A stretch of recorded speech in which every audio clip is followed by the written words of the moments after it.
আসসালামু আলাইকুম, welcome back to my YouTube channel. সবাই কেমন আছেন? আশা করি সবাই ভালো আছেন। রাতের বেলা কবুতরের খামারে চলে আসলাম।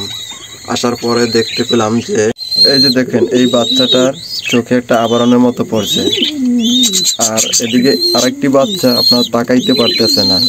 তো প্রথমত বাচ্চার হয়েছে, বাচ্চার দিয়ে হয়তো বড় কবুতরও হবে। তো এইটার প্রথম করণীয় যেটা, সেটা হলো আপনাদের দেখাই দেব আজকের, যে এটা প্রথম না করলে হয়তো অন্য কবুতরও হওয়ার সম্ভাবনা থাকে। প্রথমত আপনার আশেপাশে থাকা যে কোনো ফার্মেসি থেকে এই মাইক্রোনিল ঔষধটি ক্রয় করতে হবে।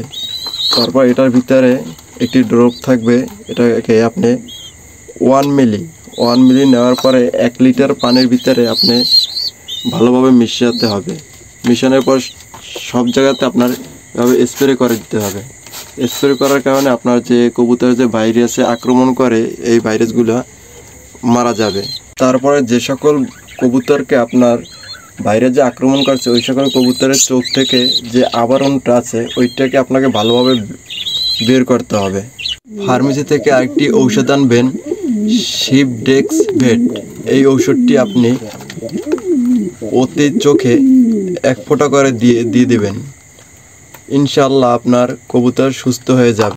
যে বিষয়গুলো বলছি, এই বিষয়গুলো যদি ঠিকমতো আপনি করতে পারেন, তাহলে আপনার কবুতরের চোখও ঠিক হয়ে যাবে ইনশাআল্লাহ।